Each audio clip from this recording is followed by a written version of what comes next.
আর্মির টার্গেট উপদেষ্টা আসিফ মাহমুদ এমন বিস্ফোরক মন্তব্য করেছেন প্রবাসী সাংবাদিক ইলিয়াস হোসেন। তিনি বলেছেন, একজন জুলাই যোদ্ধাকে বারবার বিতর্কিত করতেই অপতৎপরতা চালাচ্ছে গোয়েন্দা সংস্থা ডিজিএফআই।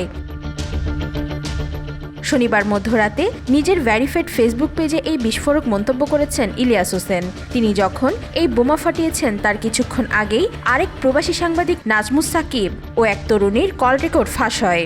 ওই তরুণী নিজেকে আসিফ মাহমুদের প্রেমিকা দাবি করেন। ওই ফোন কল ভাইরাল হওয়ার পরপরই মূলত ইলিয়াস স্ট্যাটাসটি দিয়েছেন।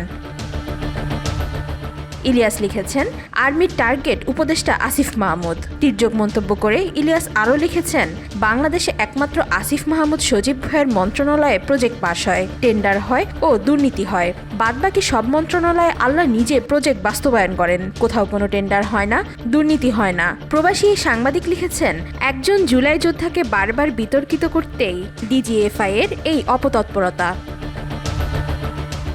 সর্বশেষ আসিফ বক্তব্যে বলেছেন, পাঠ্যপুস্তকে স্বৈরাচার হাসিনাকে অন্তর্ভুক্ত করা হবে। এটা উল্লেখ করে ইলিয়াস লিখেছেন, লক্ষ্য করে দেখবেন আসিফ মাহমুদ যখনই আওয়ামী লীগের বিরুদ্ধে কোনো ব্যবস্থা নেওয়ার কথা বলছেন, তার পরের দিনই তাকে নিয়ে কোনো না কোনো প্রোপাগান্ডা ছড়ানো হয়েছে।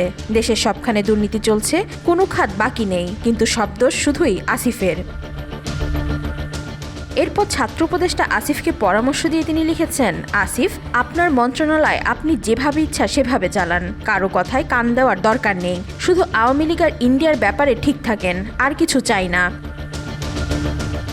ইলিয়াস হোসেনের পোস্টটি আবার নিজের টাইমলাইনে শেয়ার করেছেন পিনাকি ভট্টাচার্য, যেটার ক্যাপশনে পিনাকি লিখেছেন, আসিফ সম্প্রতি পাঠ্যপুস্তকে শেখ হাসিনার নাম গণহত্যাকারীর তালিকায় রাখার প্রস্তাব করেছেন। ওই দিন থেকে আবার ডিজিএফআই তার পেছনে লেগে গিয়েছে। ওয়াহিদা পারভিন নিশিতা, আজকাল।